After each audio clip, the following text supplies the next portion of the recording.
সদরঘাটে ঈদের মতো উপচে পড়া ভিড়, লঞ্চে গাদাগাদি করে যাত্রী পরিবহন, অসহায় বিআইডব্লিউটিএ। এটা ঝুঁকি, কিন্তু আমরা 2 মাস পর্যন্ত বাসায় একদম বন্দিই ছিলাম। আমার বাবা খুব অসুস্থ, এর জন্য যাচ্ছি। লঞ্চের সংখ্যা কম, যে কারণে একটা পরিস্থিতি সৃষ্টি হয়েছে। ডেক শ্রেণীর যাত্রীদের স্বভাবটাই এরকম, তারা বেপরোয়া, তারা ইমোশনাল। বাসে স্বাস্থ্যবিধি মানা হলেও ভাড়া দ্বিগুণ। ভাড়া ছিল 550 টাকা, এখন রাখতে 1100 টাকা। যে এখানে 480 টাকা ভাড়া, সেখানে নেওয়া হচ্ছে 760 টাকা ভাড়া। আগে 5 টাকা ছিল, এখন 10 টাকা। যাত্রী সংকটে বিমানের 6টি ফ্লাইট বাতিল। দেখছিলেন প্রধান শিরোনাম, রাতের সময় সঙ্গে আছি আমি সজল মিত্র রিচার্ড। এবার অন্যান্য শীর্ষ সংবাদ। করোনায় একদিনে আরো 22 জনের মৃত্যু, নতুন শনাক্ত 2381। দেশকে 3টি জোনে ভাগ করে প্রয়োজনে লকডাউন, অফিসে উপস্থিতি থাকবে 25%। করোনা ভাইরাসের প্রভাব দীর্ঘায়িত হলে বাড়তে পারে পদ্মা সেতুর কাজের মেয়াদ, এখন পর্যন্ত শেষ 80 ভাগ। বর্ষায় বাধা হয়ে দাঁড়াবে নদীর প্রবল স্রোত। শিক্ষা প্রতিষ্ঠান বন্ধ থাকায় উচ্চ মাধ্যমিকে ভর্তি নিয়ে সংশয়, স্থবিরতা সৃষ্টির শঙ্কা। অসচ্ছল শিক্ষার্থীদের ধাপে ধাপে ভর্তির সুযোগ রাখার পরামর্শ। লিবিয়ায় 26 বাংলাদেশি নিহতের ঘটনায় রাজধানীর গুলশান থেকে পাচারকারী চক্রের অন্যতম হোতা গ্রেফতার। মাদারীপুরে চক্রের নারী সদস্য সহ 2 জন গ্রেফতার।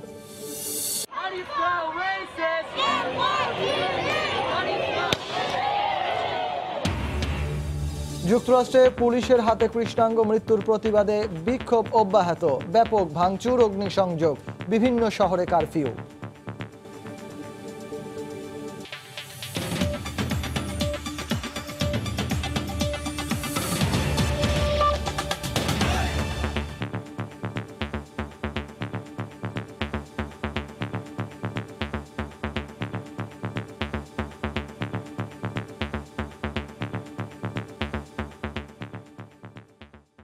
নিয়ন্ত্রণহীন পুরো সদরঘাট, যাত্রী চাপে ভেস্তে গেছে স্বাস্থ্যবিধি। সংক্রমণের ঝুঁকি তুচ্ছ করে ঈদের সময়ের মতো গাদাগাদি করে লঞ্চে উঠে ঢাকা ছাড়ছেন বৃদ্ধ, শিশু থেকে শুরু করে হাজারো মানুষ। বিআইডব্লিউটিএ অসহায়ত্ব প্রকাশ করে বলছে, লঞ্চ মালিকদের অসহযোগিতা ও অস্বাভাবিক যাত্রী চাপের কারণে মানা যাচ্ছে না কোনো স্বাস্থ্যবিধি।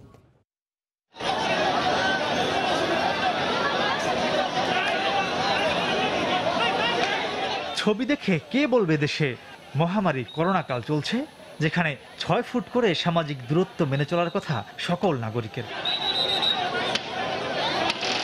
অথচ অবিশ্বাস্য হলেও রাজধানীর সদরঘাটে এভাবে গাদাগাদি ও গা ঘেঁষাঘেঁষি করে প্রতিযোগিতা দিয়ে লঞ্চে উঠছেন শিশু, বৃদ্ধ থেকে শুরু করে হাজারো যাত্রী, যেখানে সামাজিক দূরত্বের ধারে কাছেও নেই কেউ। যদিও সদরঘাট টার্মিনালে যাত্রীদের জীবাণুমুক্ত করতে টানেল কিংবা হ্যান্ড স্যানিটাইজার সহ সব পদক্ষেপই নেওয়া হয়েছে, কিন্তু যাত্রীদের অসচেতনতার কারণে লঞ্চে ওঠা থেকে শুরু করে ডেক পর্যন্ত কোনো কিছুই আর থাকছে না। এটা ঝুঁকি, কিন্তু আমরা 2 মাস পর্যন্ত, 2 মাস না আরো বেশি সময় ধরে বাসায় একদম বন্দিই ছিলাম প্রায়। আমার বাবা খুব অসুস্থ, মুক্তিযোদ্ধা, আজকে 4 মাস পর্যন্ত দেখি না, আবার এখন সময় পাবো না, অফিস আদালত খুলে গেছে, এর জন্য যাচ্ছি। আপনি গ্যাপ রেখে তারপর একটা সিট করেন, ওইভাবে এঁকে দিছি, তারপরে সেটা মানছে না। এখন এখানে আমাদের কি করণীয়?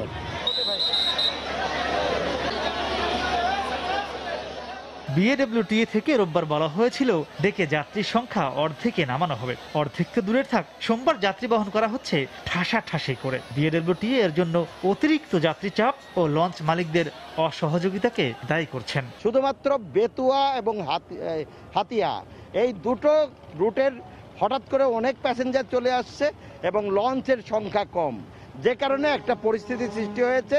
এখানে পন্টুনেও স্বাস্থ্যবিধি মেনে চলার সুযোগ হচ্ছে না, আবার লঞ্চেও সুযোগ হচ্ছে না। এটা হলো বাস্তবতা। বারবার নিষেধ করা হয়েছে যে আপনারা যাবেন না, এতজন যাত্রী যেতে পারবেন, এতজনের পরে যে যাত্রীরা তিনি লঞ্চে উঠবেন না, তাইলে স্বাস্থ্যবিধি লঙ্ঘিত হবে, আপনারা ক্ষতিগ্রস্ত হবেন, সংক্রমিত হতে পারেন। কিন্তু এসবের প্রতি কারো কোনো শ্রদ্ধাশীল। নৌপথে ডেক শ্রেণীর যাত্রীদের স্বভাবটাই এরকম, তারা বেপরোয়া, তারা emotional. They must go to their homes. ঢাকার মতো যাত্রী বহনে সামাজিক দূরত্ব রক্ষা করতে ব্যর্থ হয়েছে বরিশাল, চাঁদপুর ও পটুয়াখালী নদীবন্দরও। মাহমুদ রাকিব, সময় সংবাদ, ঢাকা। দীর্ঘ 2 মাসের বেশি সময় পর সড়ক মহাসড়কে চলছে গণপরিবহন। তবে চিত্র কিছুটা ভিন্ন। নেই চিরাচরিত ভিড়, সঙ্গ নিরোধ নীতি মেনেই বসেন যাত্রীরা। তবে বাস স্ট্যান্ড কিংবা টার্মিনালে অনেকাংশে উপেক্ষিত স্বাস্থ্যবিধি। এদিকে 60% বেশি ভাড়া নেয়ার সরকারি নির্দেশনা থাকলেও ক্ষেত্র বিশেষে ভাড়া নেওয়া হচ্ছে দ্বিগুণ। গণপরিবহন চালু হওয়ার প্রথম দিনে অনেক চালক, সহকারী এবং যাত্রীদের মাঝে বেশ স্বাস্থ্য সচেতনতা লক্ষ্য করা গেছে। 2 সিটে 1 যাত্রী নীতি মেনে যাত্রী পরিবহনও করা হয়েছে। তবে অতিরিক্ত যাত্রী হয়ে বাসে উঠে কেউ কেউ সমস্যাও তৈরি করেছেন। এক সিটে একজন বের করে আমরা নিতেছি, এক বেতন 25 সিটে 22 জন নিতেছে। হ্যান্ড ওয়াশ আছে কিনা এটাও দেখতেছি, কোনো যাত্রীর মুখে মুখোশ আছে কিনা সেটাও আমরা দেখতেছি। যদি না থাকে তাহলে নামাই দেই যে আপনার ভাই মুখোশ কিনা গাড়ি তোলেন। আসন কমেছে কিন্তু বাহন বাড়েনি। ফলে বাস রুটের শুরু ও শেষ ছাড়া সব স্ট্যান্ডের যাত্রীদের বিকল্প উপায়ে অফিসে যেতে হয়েছে। এ সময় ভোগান্তির পাশাপাশি স্বাস্থ্যবিধিও লঙ্ঘিত হয়েছে। আমরা যেতে পারতেছি না, বাসের সংখ্যাও পরিমাণের সংখ্যাও কম, সেক্ষেত্রে আমরা উঠতে পারতেছি না গাড়িতে। কাছাকাছি মানে থাকছে, কাছাকাছি গাড়ির জন্য ওঠার জন্য ট্রাই করতেছে।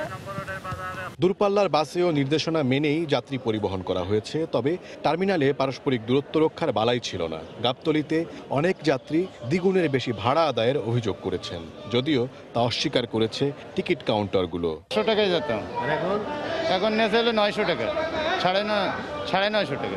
আগে ছিল ঢাকা থেকে রাজশাহী 480 টাকা, এখন 60% হিসেবে বেশি নিয়েছে আর কি। কিন্তু মানুষের এখন অভাবের সংখ্যা, এখন ভাড়াটা কিন্তু অতিরিক্ত পড়ে যায়।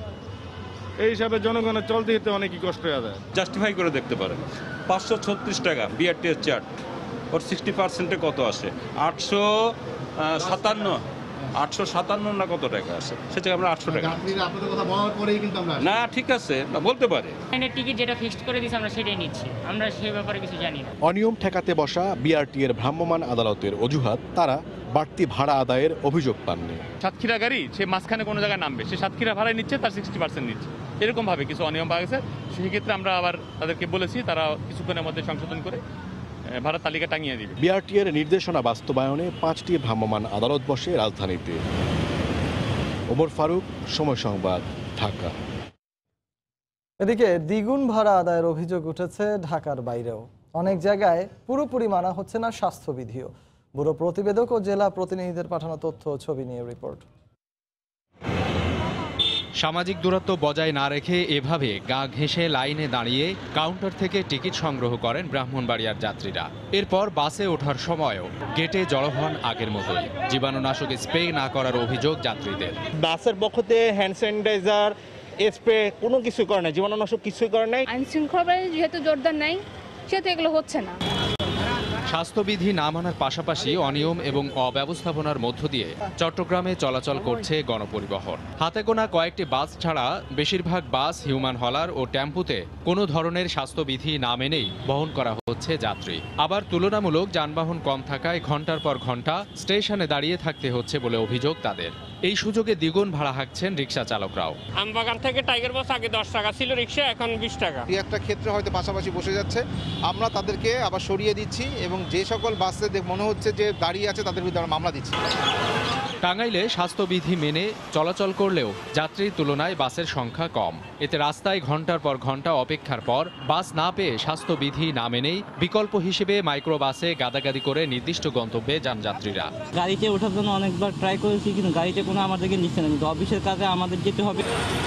সিলেটে স্বাস্থ্যবিধি মেনেই চলাচল করলেও সরকার নির্ধারিত বর্ধিত 60 ভাগ ভাড়ার পরিবর্তে দ্বিগুণ ভাড়া নেয়ার অভিযোগ যাত্রীদের। আগে যারা যাত্রীরা 350 টাকা যাইতো, এখন তাদের ভাড়া আসে 560 টাকা, সেখানে তারাও 700 টাকা নিচ্ছে। স্যানিটাইজার দিয়ে হাত পরিষ্কার করার পর বাসে ওঠেন যশোরের যাত্রীরা। মানা হচ্ছে শারীরিক দূরত্বও। এখানেও ভাড়া নিয়ে রয়েছে যাত্রী ও পরিবহন শ্রমিকদের পাল্টাপাল্টি অভিযোগ। আগে 100 টাকা যেতাম, এখন 160 টাকা দেওয়া লাগছে। যাত্রী 20 জনের বেশি তো নিতে পারতেছি না, কারণ এতে আমাদের খরচও উঠবে না। বগুড়া ও সিরাজগঞ্জে স্বাস্থ্যবিধি মেনেই চলাচল করছে গণপরিবহন। তবে করোনা পরিস্থিতিতে নিম্ন আয়ের মানুষের জন্য দ্বিগুণ ভাড়া কষ্টসাধ্য বলে জানান যাত্রীরা। সাবিত সারোয়ার, সময় সংবাদ। করোনা মহামারীর মধ্যে গণপরিবহনের ভাড়া দ্বিগুণ করাকে অমানবিক বলে মন্তব্য করেছেন বিএনপি মহাসচিব মির্জা ফখরুল ইসলাম আলমগীর। সকালে রাজধানীর গুলশানে বিএনপি চেয়ারপারসনের কার্যালয়ে আয়োজিত এক প্রেস ব্রিফিংয়ে তিনি একথা বলেন। অমানবিক কাজ করা হয়েছে। আপনার এমনিতেই মানুষের ট্রাই হতো, বাসে কারা হবে, কম আয়ের মানুষেরই বাসে উঠে, অন্যান্য তো আপনার প্লেনে উঠে, গাড়ি কাছে নিজের গাড়ি আছে, সব কিছু বাসে উঠে সাধারণ মানুষ, কম আয়ের মানুষ, তাদের বাস ভাড়া বাড়িয়ে দিল। কার স্বার্থে বাড়িয়েছে? মালিকদের স্বার্থে বাড়িয়েছে। আর মালিকদেরকে আবার প্রণোদনা দিচ্ছে, আবার অনুদান দিচ্ছে। পুরো বিষয়টাই হয়েছে আপনার লুটপাটের জন্য। সরকার বাস্তবতার প্রয়োজনে পরিবহনের ভাড়া সমন্বয় করেছে বলে জানিয়েছেন সড়ক পরিবহন ও সেতু মন্ত্রী ওবায়দুল কাদের। সকালে সেতু বিভাগের কর্মকর্তাদের সঙ্গে ভিডিও কনফারেন্সে মতবিনিময়কালে একথা বলেন তিনি। সরকার বাস্তবতার প্রয়োজনে ভাড়া সমন্বয় করেছে। স্বাস্থ্যবিধি এবং শর্ত মেনে গাড়ি চালনার জন্য আমি মালিক শ্রমিকদের কাছে অনুরোধ জানাচ্ছি। আমরা সীমাবদ্ধতা সত্ত্বেও দিন দিন সংকট সমাধানে সক্ষমতা বৃদ্ধি করছি। বিএনপি এর মধ্যে খুঁজে পাচ্ছে সমন্বয়হীনতা, নিজেরা অসহায় কর্মহীন মানুষের পাশে দাঁড়াতে নির্লজ্জভাবে ব্যর্থ হয়ে দায়িত্বহীন বক্তব্য রাখছে। স্বাস্থ্যবিধি মেনে অভ্যন্তরীণ 3টি রুটে শুরু হয়েছে বিমান চলাচল। চট্টগ্রাম, সিলেট ও সৈয়দপুরে 11টি ফ্লাইট ছেড়ে গেলেও যাত্রী সংকটে বাতিল করা হয়েছে 6টি ফ্লাইট। তবে সামাজিক দূরত্ব নিশ্চিত সহ করোনা ভাইরাস সংক্রমণ প্রতিরোধে কর্তৃপক্ষের গ্রহণ করা ব্যবস্থায় সন্তোষ প্রকাশ করেছেন যাত্রীরা। এয়ারলাইন্সগুলো স্বাস্থ্যবিধি লঙ্ঘন করলে ফ্লাইট বাতিল করা হবে বলে হুঁশিয়ার করেছে বিমানবন্দর কর্তৃপক্ষ। কোভিড-19 থাবায় বদলে গেছে বিমান পরিবহন ব্যবস্থা। সংক্রমণ রোধে বিমান সংস্থাগুলো দেয়া নতুন মাস্ক ও গ্লাভস পরে জীবাণুনাশক ফোমে জুতো ভিজিয়ে ও দেহের তাপমাত্রা পরীক্ষার পর প্রবেশ করতে দেওয়া হচ্ছে বিমানবন্দরের টার্মিনাল ভবনে। নেই আগের মতো যাত্রীদের ভিড় ও চেক ইন কাউন্টারে দীর্ঘ লাইন। স্বাস্থ্য সুরক্ষায় বিমানবন্দর কর্তৃপক্ষের নেওয়া পদক্ষেপে সন্তুষ্ট যাত্রীরা। ভাড়া তো আগের মতনই আছে, এখনো বাড়েটা এক্সপেকটেশন থেকে বেশি আর কি। আমি ভাবি নাই ওনারা এত সুন্দর করে সবকিছু আর কি মেইনটেইন করবে, কারণ অনেক সময় তো বলা হয় কিন্তু কিছু করা হয় না, বাট ওনারা খুবই সুন্দর করে কশাসলি সবকিছু মেইনটেইন করছে। সরকারি নিয়ম অনুযায়ী আমরা স্বাস্থ্যবিধি মেনে আমরা আমাদের গন্তব্যস্থানে পৌঁছাচ্ছি। ইমার্জেন্সিতে বাসা যাচ্ছি, আমার দেশের বাড়ি লালমনিরহাট, আমার বাবা মারা গিয়েছেন, তো আমি যেতে পারি নাই। সামাজিক দূরত্ব নিশ্চিতে সিভিল এভিয়েশনের 25% আসন খালি রাখার নির্দেশনা থাকলেও যাত্রী কম থাকায় প্রায় 50%-এরও বেশি আসন ফাঁকা গেছে। ফলে বেশ কিছু ফ্লাইট বাতিল করতে হয়েছে বিমান সংস্থাগুলোকে। এদিকে কোনো এয়ারলাইন্স স্বাস্থ্যবিধি লঙ্ঘন করলে ফ্লাইট বাতিল করা হবে বলে সতর্ক করেছে বিমানবন্দর কর্তৃপক্ষ। আশানুরূপ যাত্রী না পাওয়ায় ভাড়া বাড়াতে হতে পারে বলে জানায় নভোএয়ার। এবং তাদেরকে সতর্ক করা হয়েছে যে গাইডলাইনে কোনো ল্যাপস থাকলে বা কোনো ব্যত্যয় ঘটলে আমরা সেই ফ্লাইটটা ক্যান্সেল করতে বাধ্য হব। এটা চেয়ারম্যান সিভিল এভিয়েশন স্যারের করা নির্দেশনা আছে যে কোনো এয়ারলাইন যদি কোনো ইনস্ট্রাকশন কমপ্লাই না করে সেই ফ্লাইটটা আমরা বাতিল করে দিব। যদি এইভাবে চলতে থাকে, যদি আমাদের ডিমান্ডটা সেইভাবে রাইজ না করে, তাহলে হয়তো আমাদের ভাড়া বাড়ানোর বিষয়ে অবশ্যই চিন্তা করতে হবে। প্রাথমিকভাবে ঢাকা থেকে চট্টগ্রাম, সৈয়দপুর ও সিলেট রুটে ফ্লাইট চালু করা হয়েছে। স্বাস্থ্য সুরক্ষায় যন্ত্রপাতি ও চিকিৎসক নিযুক্ত করা হলে পর্যায়ক্রমে রাজশাহী, যশোর, কক্সবাজার ও বরিশালও ফ্লাইট চালু করা হবে। হাজারের শিউলি, সময় সংবাদ, ঢাকা। কমেছে দেশে একদিনে করোনায় মৃত্যু ও শনাক্তের সংখ্যা। সবশেষ 24 ঘন্টায় মারা গেছেন 22 জন। এ নিয়ে মৃতের সংখ্যা দাঁড়ালো 672 জনে। ভাইরাস শনাক্ত হয়েছে 2381 জনের দেহে। দুপুরে স্বাস্থ্য অধিদপ্তরের নিয়মিত স্বাস্থ্য বুলেটিনে আরও জানানো হয়, সুস্থ হওয়া ব্যক্তিদের অভিজ্ঞতার আলোকে সবাই নিয়মিত মশলাযুক্ত গরম পানি খেলে উপকার পাওয়া যাবে। সাধারণ ছুটি শেষে রোববার থেকেই শুরু হয়েছে কর্মস্থলমুখী মানুষের আনাগোনা। কর্মস্থলে যোগ দেবার দ্বিতীয় দিনে প্রথম দিনের চেয়ে মৃত্যুর সংখ্যা প্রায় অর্ধেকে নেমে আসার খবর জানালো স্বাস্থ্য অধিদপ্তর। 24 ঘন্টায় মারা গেছেন 22 জন, যাদের মধ্যে 19 জন পুরুষ ও 3 জন নারী। তবে নতুন করে 24 ঘন্টায় ভাইরাসটি শনাক্ত হয়েছে 2381 জনের দেহে। 52টি ল্যাবের বা পরীক্ষাগারে পরীক্ষা কার্যক্রম অব্যাহত আছে। গত 24 ঘন্টায় নমুনা সংগৃহীত হয়েছে 13,104টি।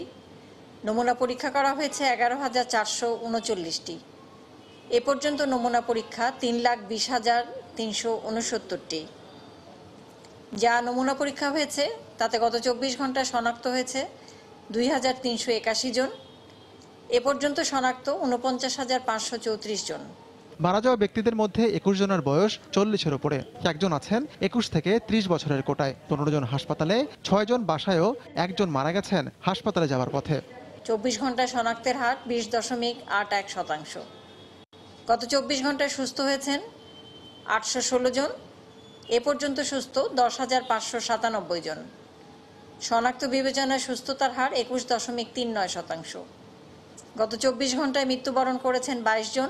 করোনাকে জয় করা ব্যক্তিদের পরামর্শগুলো মেনে চলার আহ্বান জানানো হয়। সবসময় খাবারে হালকা গরম পানি রাখবেন এবং গার্গেল করবেন, মশলা সহ গার্গেল করে এই পানি খেয়ে অনেকেই উপকার পেয়েছেন। কাজেই আপনারা আদা, লবঙ্গ বা অন্যান্য মশলা দিয়ে পানি হালকা কুসুম গরম করে এই পানি দিয়ে গড়গড়া করে এই পানি খেতে পারেন। বুলেটিনে আরো বলা হয়, স্বাস্থ্যবিধিগুলো না মানলে ঝুঁকিতে পড়তে পারে নিজেরও পরিবারের সকল সদস্যের জীবন। তাই আপনার সুস্থতা একান্ত আপনারই হাতে। নিজেরা সুস্থ থাকি, পরিবারের সকলকে সুস্থ রাখি। আতিকুর রহমান তমাল, সময় সংবাদ, ঢাকা। করোনার সবশেষ পরিস্থিতি নিয়ে স্বাস্থ্য অধিদপ্তরের বুলেটিন বিশ্লেষণ করেছেন সহকর্মী ফারুক ভূঁইয়া রবিন। দেশে কোভিড-19 সংক্রমণ শনাক্তের 86তম দিন আজ। এদিন বাংলাদেশের দ্বিতীয় সর্বোচ্চ নমুনা পরীক্ষা করা হয়েছে, যাতে এই যাবৎকালের মধ্যে তৃতীয় সর্বোচ্চ কোভিড-19 আক্রান্ত শনাক্ত হয়েছে। শুরুতে আমরা বাংলাদেশের সার্বিক পরিস্থিতি এক নজরে দেখে নিতে চাই। গত 24 ঘন্টায় সারা দেশে 11,439 জনের নমুনা পরীক্ষা করা হয়েছে। বিপরীতে আক্রান্ত হয়েছেন 2,381 জন। বিপরীতে 24 ঘন্টায় মারা গিয়েছেন 22 জন, সুস্থ হয়েছেন 816 জন, যেটি আসলে যে গত 3 মে সর্বোচ্চ ছিল 886 জন সুস্থ হওয়ার রেকর্ড। তারপরেই এটি দ্বিতীয় সর্বোচ্চ সুস্থ হওয়ার রেকর্ড। গত 8 মার্চ বাংলাদেশে প্রথমবারের মতন কোভিড-19 আক্রান্ত শনাক্ত হয়েছিল। এপ্রিল মাসে অবস্থা অবনতি হতে থাকে এবং মে মাসেও কিন্তু একই ধারা অব্যাহত থাকে। প্রথম মৃত্যুর খবর জানা যায় হলো 18 মার্চ। 31 মার্চ পর্যন্ত মোট মৃত্যুর সংখ্যা ছিল 5 জন। তারপরে এপ্রিল মাসের শেষে এসে 30 এপ্রিল এসে 168 জন ছিল মোট মৃত্যুর সংখ্যা। কিন্তু মে মাসে আমরা যেটি দেখেছি যে ক্রমেই আসলে যে মৃত্যুর সংখ্যা বাড়তে থাকে। আমরা একটু গত 7 দিনের সংক্রমণের চিত্রে একটু নজর দিতে চাই। 4 দিনই কিন্তু 2000-এর বেশি আক্রান্ত শনাক্ত হয়েছে এবং 2 দিন আক্রান্ত শনাক্ত হয়েছে 2500-এর বেশি। যে 22 জন মারা গিয়েছেন তাদের একটু বয়স ভিত্তিক বিভাজনের দিকে তাকাতে যাই। 22 জনের মধ্যে 19 জনই হলেন পুরুষ, 3 জন নারী। আর সবচেয়ে বেশি মারা গিয়েছেন 41 থেকে 50 বছরের মধ্যে 8 জন। আর পরের অবস্থানে 61 থেকে 70 বছরের মধ্যে রয়েছেন 7 জন। স্বাস্থ্য অধিদপ্তরের নিয়মিত বুলেটিনে বরাবরের মতো আজকেও স্বাস্থ্যবিধি মেনে চলার পরামর্শ দেওয়া হয়েছে এবং একই সঙ্গে মাস্ক ব্যবহার, স্বাস্থ্যবিধি মেনে চলা, নিরাপদ শারীরিক দূরত্ব বজায় ও বেশি বেশি হাত ধোয়ার উপর গুরুত্ব আরোপ করা হয়েছে। তো এই ছিল আসলে আমাদের কাছে আজকের বাংলাদেশের সার্বিক পরিস্থিতির সবশেষ খবরাখবর। সরকারি সিদ্ধান্তে অফিস খুলে দেয়া হলেও মোট জনবলের 25 ভাগের বেশি উপস্থিত থাকতে পারবেন না বলে জানিয়েছেন জনপ্রশাসন প্রতিমন্ত্রী। দুপুরে সরকারের নতুন এই সিদ্ধান্তের কথা জানান তিনি। এছাড়া সচিবালয়ে করোনা ভাইরাস নিয়ে জরুরি এক বৈঠক শেষে স্বরাষ্ট্রমন্ত্রী জানান, সংক্রমণ বিবেচনায় পুরো দেশকে রেড, গ্রিন ও ইয়েলো জোনে ভাগ করা হবে। পরিস্থিতি বিবেচনায় কিছু কিছু এলাকায় সাময়িক লকডাউন দেয়া হতে পারে বলে জানান স্বাস্থ্যমন্ত্রী। 9 সপ্তাহ সাধারণ ছুটির পর এমন এক সময় অফিস খুলেছে যখন রোজই আশঙ্কাজনক হারে বাড়ছে আক্রান্ত ও মৃতের সংখ্যা। সরকারি নির্দেশনায় বয়স্ক, অসুস্থ ও অন্তঃসত্ত্বা নারীদের কাজে বিরত রাখা হলেও সংশ্লিষ্টরা মনে করছেন তা যথেষ্ট নয়। এ অবস্থায় সচিবালয়ে জরুরি বৈঠকে বসে সরকারের স্বাস্থ্য, স্থানীয় সরকার ও স্বরাষ্ট্র মন্ত্রণালয়ের মন্ত্রী, প্রধানমন্ত্রীর কার্যালয়ের মুখ্য সচিব, মন্ত্রিপরিষদ সচিব ও সংশ্লিষ্ট বিভাগের কর্মকর্তারা। ছিলেন ঢাকা 2 মেয়রের পাশাপাশি পার্শ্ববর্তী হটস্পট নারায়ণগঞ্জ ও গাজীপুরের মেয়রও। আলোচনায় পুরো দেশকে রেড, গ্রিন ও ইয়েলো 3টি জোনে ভাগ করার সিদ্ধান্ত নেওয়া হয়। ছোট ছোট এলাকাকে সাময়িকভাবে লকডাউনের বিষয়েও আসে আলোচনায়। Red zone, yellow zone, green zone আমরা মার্কিং করেছি। এটা মাননীয় প্রধানমন্ত্রীর নির্দেশনা ছিল যে এই জোনগুলোকে, মানে রেড জোনকে কিভাবে গ্রিন জোন করা যায় সেটা নিয়ে আজকের আমরা আলোচনা হয়েছে। এলাকা ওই জোনিং এর মাধ্যমে আমরা যে জোনের মধ্যে খুব বেশি সংক্রামিত হবে, ধরো একটা ছোট্ট এলাকা, সেখানে হয়তো বা একটা এরিয়াকে আমরা বলবো যে এই এরিয়াটা বন্ধ থাকবে এই কয়েকদিনের জন্য। নতুন নির্দেশনায় 25 ভাগ জনবল অফিসে এবং বাকিরা প্রয়োজনে অনলাইনে কাজ করার কথা জানানো হয়। এক্ষেত্রে রোস্টার সিস্টেমে কাজ করার কথা জানান জনপ্রশাসন প্রতিমন্ত্রী। আমাদের সচিবালয়ে যারা কর্মকর্তা রয়েছেন তারা যাতে করে কোনোভাবেই ইনফেক্টেড না হয়, প্রয়োজনের নিরিখে আমাদের 1/4 কর্মকর্তাকে একই সাথে আমরা অফিসে রাখবো, অনলাইনে সংযুক্ত থাকবে আমাদের অফিসের সাথে, বাসা থেকে কাজ করবে। করোনা ভাইরাস প্রতিরোধে সিদ্ধান্ত কার্যকরে স্থানীয় প্রশাসনকে আরও সক্রিয় করার সিদ্ধান্ত নিয়েছে সরকার। হেসান জুয়েল, সময় সংবাদ, ঢাকা। প্রতি মাসের 1 তারিখে আমরা পদ্মা সেতুর অগ্রগতির খবর প্রচার করে থাকি। আজ থাকছে প্রকল্পের মেয়াদ বাড়ানোর খবর। করোনা ভাইরাসের প্রভাব দীর্ঘ হলে বাড়তে পারে দেশের মেগা প্রকল্প পদ্মা সেতুর কাজের মেয়াদ। আগামী মাসের মধ্যে সবগুলো স্প্যান বসানোর কথা থাকলেও নতুন লক্ষ্য নির্ধারণ করা হয়েছে এবছরের ডিসেম্বর মাস। কর্তৃপক্ষের দাবি, এখন পর্যন্ত পুরো প্রকল্পের কাজ শেষ হয়েছে 80%। সাইফুল ইসলামের ছবিতে হেসান জুয়েলের রিপোর্ট। সামনে বর্ষা, এখনই নদীতে পানি বেড়েছে 6.5 ফুটের বেশি। গত কয়েক বছরের অভিজ্ঞতা বলছে নদীর প্রবল স্রোত বাধা হয়ে দাঁড়াবে পদ্মা সেতুর কাজে। জলের স্রোত ডাঙায় করোনা ভাইরাসের প্রাদুর্ভাব শুরুর পর থেকে সব শ্রমিকদের প্রকল্পের ভিতর 100% আবাসিক ব্যবস্থা করে রাখা হচ্ছে। কর্মীদের সংক্রমণ থেকে রক্ষার পাশাপাশি কাজ চালিয়ে যেতে ঈদেও কোনো শ্রমিককে ছুটি দেওয়া যায়নি। জাজিরা থেকে মাঝ নদী পর্যন্ত 28টি স্প্যান বসানো হলেও মাঝে বাদ পড়েছে একটি। বর্ষার আগে এটি বসাতে হবে। চ্যানেলের মধ্যে পলি জমে গেলে একটি স্প্যানের জন্য ড্রেজিং করতে হবে 2 কিলোমিটার নদী। এরপর ধরা হবে মাওপ্রান্তে মূল নদীতে বাকি 10টি স্প্যান বসানোর কাজ।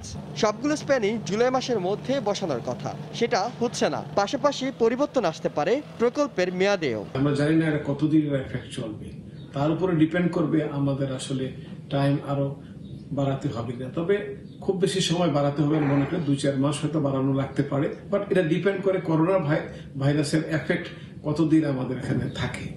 স্প্যানের উপর প্রায় 3000 করে বসাতে হবে স্ল্যাব।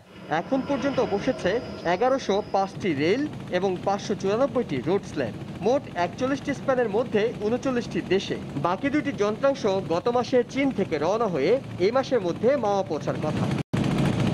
এর আগেও কয়েক দফা বাড়ানো হয়েছে প্রকল্পের মেয়াদ। তবে শেষ দিকে সেই কাজের যে গতি, তাতে খুব সহজেই ভরসা করা যাচ্ছিল 21 সালের শেষ নাগাদ হলেও কাজ শেষ করা যাবে। এখন সেখানে করোনা আরেক দফা ধাক্কা দিল। এখন শুধুমাত্র প্রকল্পের মেয়াদ বাড়ানোই নয়, কাজের গতি কিভাবে ধরে রাখা যায় তার জন্য করতে হবে নতুন পরিকল্পনা। হেসান জুয়েল, সময় সংবাদ, জাজিরা, শরীয়তপুর। বাগেরহাটের মোংলায় ঘূর্ণিঝড় আমপানের তাণ্ডবের পর এবার শুরু হয়েছে নদী ভাঙন। বসতভিটা ও দোকানপাট সহ বেড়িবাঁধের 18 কিলোমিটার অংশ বিলীন হয়েছে নদীগর্ভে। এলাকায় দেখা দিয়েছে বিশুদ্ধ পানির সংকট। জেলা প্রশাসন বলছে ক্ষতিগ্রস্তদের দেওয়া হচ্ছে ঘর নির্মাণ সহ মানবিক সহায়তা। মাহমুদ হাসানের পাঠানো তথ্য ও ছবি নিয়ে রিপোর্ট। আমার সব বাসা চলে গেছে নদীতে, আমার কিছু নেই। শেফালী মণ্ডল, নদী ভাঙনে চোখের সামনে ভেসে গেছে মাথা গোজার ঠাই। ভিটে মাটির জন্য এখন বিলাপ ছাড়া কিছুই আর করার নেই তার।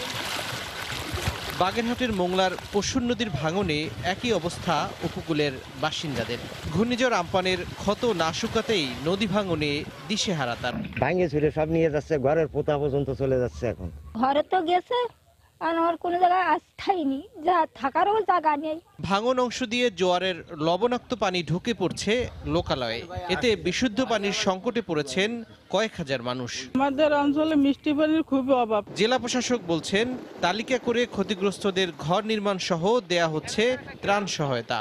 আর ভাঙন প্রতিরোধে ব্যবস্থা নেওয়ার আশ্বাস দিলেন পানি উন্নয়ন বোর্ডের কর্মকর্তা। আমি এটা আমাদের উপরস্থ অফিসারকে জানিয়েছি, ওনারা সাইট ভিজিট করবে, সাইট ভিজিটের প্রেক্ষিতে আমাদের পরবর্তী ব্যবস্থা গ্রহণ করবে। ভবিষ্যতে যেন আমাদের এই এলাকার মানুষ যেন ক্ষতিগ্রস্ত না হয়, সবাই যেন একটা মিনিমাম নিরাপত্তার মধ্যে, নিরাপত্তা বোধ সবার মধ্যে থাকে, সেই বিষয়ে আমরা কাজ করব। পশুর নদীর তীরবর্তী মোংলার 4টি গ্রামে অর্ধ লক্ষাধিক মানুষের বসবাস। এদের মধ্যে নদী করোনা সংক্রমণের শঙ্কায় শিক্ষা প্রতিষ্ঠান বন্ধ থাকায় উচ্চ মাধ্যমিকে ভর্তি নিয়ে দেখা দিয়েছে সংশয়। পরিস্থিতি স্বাভাবিক হওয়ার আগে ভর্তি প্রক্রিয়া শুরু না করার সিদ্ধান্ত নিয়েছে সরকার। ভর্তির সময়সীমা ছাড়া অন্যান্য নিয়ম বহাল থাকবে বলে জানায় ঢাকা শিক্ষা বোর্ডের চেয়ারম্যান। অনেকে স্বাগত জানালেও দীর্ঘমেয়াদের শিক্ষা কার্যক্রম বন্ধ থাকায় স্থবিরতা সৃষ্টির আশঙ্কা কোনো শিক্ষাবিদের। অসচ্ছল শিক্ষার্থীদের আর্থিক সহায়তার পাশাপাশি ধাপে ধাপে ভর্তির সুযোগ রাখার পরামর্শ তাদের। প্রসূন আশিসের রিপোর্ট। চলতি বছর এসএসসি ও সমমান পরীক্ষায় অংশ নেন 20,47,799 জন শিক্ষার্থী। এবছর অন্তত 16 লাখ শিক্ষার্থী উচ্চ মাধ্যমিকে ভর্তিযুদ্ধে অংশ নেবেন। করোনা মহামারীর এই সময়ে ফল প্রকাশ হলেও ভর্তি প্রক্রিয়া সম্পন্ন করা নিয়ে সংশয় দেখা দিয়েছে। শিক্ষা মন্ত্রণালয় ও ঢাকা শিক্ষা বোর্ড মনে করছে পরিস্থিতি কিছুটা স্বাভাবিক না হওয়া পর্যন্ত শিক্ষার্থীদের অপেক্ষা করতেই হবে। সকল শিক্ষার্থীর পক্ষে অনলাইনে আবেদন করা সম্ভব নয়। কম্পিউটারের দোকানে যেতে হয়। ভর্তির সময় আমাদের শিক্ষা প্রতিষ্ঠানগুলিও খোলা রাখতে হয়। নানা কারণে প্রায় 20 থেকে 25 লক্ষ মানুষের একটি কার্যক্রম শুরু হয়ে যাবে। পরিস্থিতি যখন আরও কিছুটা উন্নতি হবে আমরা ভর্তির কার্যক্রমটিও শুরু করব। ভর্তি প্রক্রিয়া বন্ধ রাখার সিদ্ধান্তে সায় দিলেও শিক্ষা কার্যক্রম দিনের পর দিন বন্ধ রাখলে দীর্ঘমেয়াদে শিক্ষার্থীদের ক্ষতির আশঙ্কা শিক্ষাবিদদের।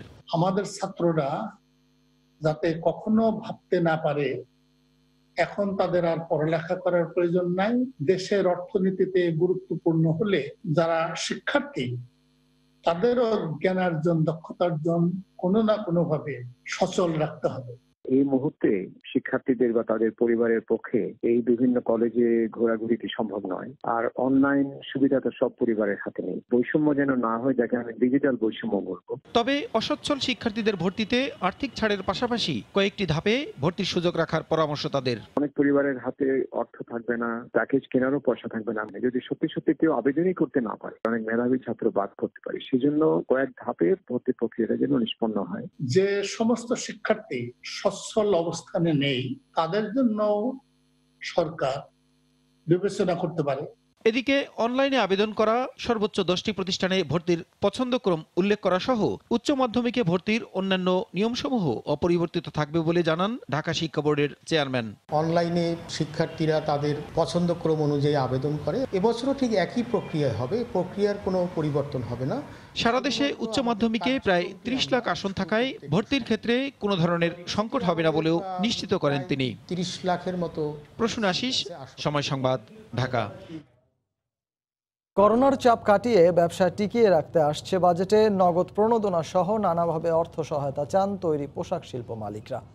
রপ্তানিমুখী পোশাক খাতের মতোই কর্পোরেট কর সুবিধার পাশাপাশি অন্তত 1 বছরের জন্য উৎসে কর মকুব চায় গার্মেন্টস, অ্যাক্সেসরিজ ও প্যাকেজিং শিল্প। এদিকে একক খাত নির্ভর সহায়তা কমিয়ে বাজার ভিত্তিক নীতি পরিকল্পনা হাতে নেয়ার পরামর্শ অর্থনীতি বিশ্লেষকদের। কামরুল হাসান সবুজের রিপোর্ট। করোনার এক ধাক্কা পাল্টে দিয়েছে অর্থনীতির হালচাল। বিশ্ব মন্দার মুখে পড়া ভোক্তারা কমিয়ে দিয়েছেন ভোগ ব্যয়, আর এতেই শঙ্কা শুধু তৈরি পোশাকেরই চাহিদা কমবে 40%। এই অবস্থায় আসছে বাজেটে নতুন করে সহায়ক নীতিকৌশল চান পোশাক শিল্প মালিকরা। নগদ সহায়তার উপর বিদ্যমান 5% কর প্রত্যাহারের পাশাপাশি 2 বছরের জন্য দেশীয় কাঁচামালে তৈরি পোশাক রপ্তানিতে 10% ও বিদেশি কাঁচামালে করলে 4% নগদ সহায়তার দাবি তাদের। ব্যবসা গুটিয়ে নিতে চান নিরাপদ প্রস্থান পলিসি। বিশ্ব মহামারী করোনার কারণে আগামী 1 বছরে বন্ধ হয়ে যাবে বহু শিল্প কারখানা, হারিয়ে যাবে অনেক উদ্যোক্তা। তাদের নিরাপদ প্রস্থানের দিক নির্দেশনা থাকতে হবে এবারের বাজেটে। বরাদ্দ রাখতে হবে একটা টাকার অঙ্ক, বিষয়টি অত্যন্ত জরুরি। গেল কয়েক বছর ধরে জিপার বোতাম সহ 90 ভাগের বেশি আনুষঙ্গিক পণ্য সরবরাহ করে পোশাক খাতের প্রতিযোগিতা সক্ষমতা বাড়াতে ভূমিকা রাখছে গার্মেন্টস, অ্যাক্সেসরিজ ও প্যাকেজিং শিল্প। বাড়ছে এ খাতের সরাসরি রপ্তানিও। বারবার আশ্বাস পাওয়া উদ্যোক্তাদের চাওয়া, এবার অন্তত সহায়ক নীতিকৌশল নিয়ে পাশে দাঁড়াবে সরকার। এক বন্ড লাইসেন্স ছাড়া কোনো বেনিফিট আমরা তেমন পাই না। আমাদের এই সোর্সটা একটা 0.24 জায়গায় 1 বছরের জন্য এটা শূন্য হারে করা হোক। কর্পোরেট ট্যাক্স যেটা 35% এটা আছে, কোনোভাবেই এটা 10 বা 12 উপরে যাতে না। যারা এক্সপোর্ট ওরিয়েন্টেড তারা যেহেতু 10-12তে পায়, আমরা এক্সপোর্ট ওরিয়েন্টেড ফ্যাক্টরি, আমরা এটা পাওয়ার অধিকার রাখি। তবে রপ্তানি আয় ও কর্মসংস্থান বিবেচনায় বাজার ভিত্তিক সহায়তা বাড়ানোর পরামর্শ দিচ্ছেন অর্থনীতিবিদরা। রপ্তানি খাতের সংকোচন যদি হয়, শ্রমিক কর্মচারী আছেন তাদের এমপ্লয়মেন্ট আর কোথায় হতে পারে সেটা নতুন করে ভাবতে হবে। কিন্তু আন্তর্জাতিক বাজারে চাহিদার সংকট না কাটলে আমরা এখান থেকে যে প্রণোদনাটা দেব সেইটা দিয়ে কিন্তু বাজার ধরা যাবে না। এক্সপোর্ট সেক্টরের জন্য ইতোমধ্যে যে সকল সুবিধা বিরাজমান আছে সেটা থাকতে পারে। বর্তমান প্রেক্ষাপটে প্রতি মাসে শূন্য হারে রিটার্ন দাখিলের বিধানও তুলে দেওয়ার দাবি পোশাক খাতের ব্যবসায়ীদের। কামরুল হাসান সবুজ, সময় সংবাদ, ঢাকা। করোনা মহামারীতে প্রায় অচলাবস্থা নেমে এসেছে দেশের আইসক্রিম ও বেভারেজ শিল্পে। টানা সাধারণ ছুটিতে বেচাকেনা 20 থেকে 30% নেমে আসার পাশাপাশি বিক্রি না হওয়া মেয়াদ উত্তীর্ণ পণ্য বাজার থেকে তুলতে বড় অঙ্কের লোকসানের আশঙ্কা করছেন খাত সংশ্লিষ্টরা। এতে ব্যবসা টিকিয়ে রাখতে সরকারের প্রণোদনা ও কর সুবিধা চায় প্রতিষ্ঠানগুলো। আইসক্রিম উৎপাদনে জড়িত দেশীয় 8টি কারখানার বার্ষিক বাজারের আকার প্রায় 2000 কোটি টাকা। এখাতে বিনিয়োগ প্রায় 4000 কোটি টাকার মতো। ঠান্ডা হওয়ায় এসব পণ্যের চাহিদা বাড়ে গ্রীষ্মকালে, কিন্তু চলতি বছর বেচা বিক্রির সব পরিকল্পনা ভেস্তে গেছে করোনার প্রকোপে। 800 থেকে 1000 কোটি টাকার মতো একটা ক্ষতির সম্মুখীন আমরা এই করোনার কারণে হতে যাচ্ছি। এবং শুধুমাত্র যে কোম্পানিগুলো ক্ষতিগ্রস্ত হচ্ছে ব্যাপারটা কিন্তু সেরকম না। এই শিল্পের সাথে সংশ্লিষ্ট আরও অনেক ছোট ছোট ব্যবসা আছে, লাইক যারা কার্টুন সাপ্লাই করছে, যারা র্যাপার সাপ্লাই করছে, তাদের ব্যবসাও কিন্তু আসলে একদম শূন্যের কোঠায় নেমে আসছে। একই অবস্থা কার্বোনেটেড বেভারেজ, জুস, লাচ্ছি ও লাবানের মতো পানীয় দ্রব্যের। স্থানীয় ও বহুজাতিক মিলে 13টি প্রতিষ্ঠিত ব্র্যান্ড দেশের বাজারে এসব পণ্য বাজারজাত করে, যেখানে বিনিয়োগের পরিমাণ কমপক্ষে 12,000 কোটি টাকা। কিন্তু মূল মৌসুমেই করোনার হানায় মার্চ থেকে এখন পর্যন্ত 6,000 কোটি টাকার ব্যবসা হারিয়েছে এ খাত। সব মিলে 70% টোটাল ইন্ডাস্ট্রি ফল করেছে। প্রণোদনাগুলো আমরা যদি সঠিক সময়ে পাই তাহলে হয়তো অনেক ইন্ডাস্ট্রি হয়তো বা সেভ হয়ে যাবে। আরেকটা হলো ভ্যাট ট্যাক্সের যে ইস্যু আছে, এই ভ্যাট ট্যাক্সে যদি গভর্নমেন্ট এই জায়গায় যদি কিছুটা শিথিলতা করে বা যদি মৌকুফ করে দেয় তাহলে হয়তো বা ইন্ডাস্ট্রি হয়তো বা সামনের দিকে অ্যাডভান্স হওয়ার জন্য একটা সুযোগ সৃষ্টি হবে। উৎপাদনকারী প্রতিষ্ঠানগুলো বলছে গত কয়েক বছর বাংলাদেশের বাজারে আইসক্রিম এবং কোমল পানীয়ের চাহিদা বেড়েছে গড়ে 15 থেকে 20% করে। হরিপদ সাহা, সময় সংবাদ, ঢাকা। এ পর্যায়ে শীর্ষ সংবাদ জানিয়ে দিচ্ছি আরেকবার। সদরঘাটে ঈদের মতো উপচে পড়া ভিড়, লঞ্চে গাদাগাদি করে যাত্রী পরিবহন, বাসে স্বাস্থ্যবিধি মানা হলেও ভাড়া দ্বিগুণ, যাত্রী সংকটে বিমানের 6টি ফ্লাইট বাতিল। করোনায় একদিনে আরো 22 জনের মৃত্যু, নতুন শনাক্ত 2381। দেশকে 3টি জোনে ভাগ করে প্রয়োজনে লকডাউন, অফিসে উপস্থিতি থাকবে 25%। করোনা ভাইরাসের প্রভাব দীর্ঘায়িত হলে বাড়বে পদ্মা সেতুর কাজের মেয়াদ, এখন পর্যন্ত শেষ 80%। বর্ষায় বাধা হয়ে দাঁড়াবে নদীর প্রবল স্রোত। শিক্ষা প্রতিষ্ঠান বন্ধ থাকায় উচ্চ মাধ্যমিকে ভর্তি নিয়ে সংশয়, স্থবিরতা সৃষ্টির শঙ্কা। অসচ্ছল শিক্ষার্থীদের ধাপে ধাপে ভর্তির সুযোগ রাখার পরামর্শ। এবং লিবিয়ায় 26 বাংলাদেশি নিহতের ঘটনায় রাজধানীর গুলশান থেকে পাচারকারী চক্রের অন্যতম হোতা গ্রেফতার, মাদারীপুরে চক্রের নারী সদস্য সহ 2 জন আটক। এই ছিল রাতের সময়। আপনার মোবাইলের সময় সংবাদ দেখতে ও সকল খবর পেতে ডাউনলোড করুন সময় অ্যাপ, আর সঙ্গে থাকুন সময়।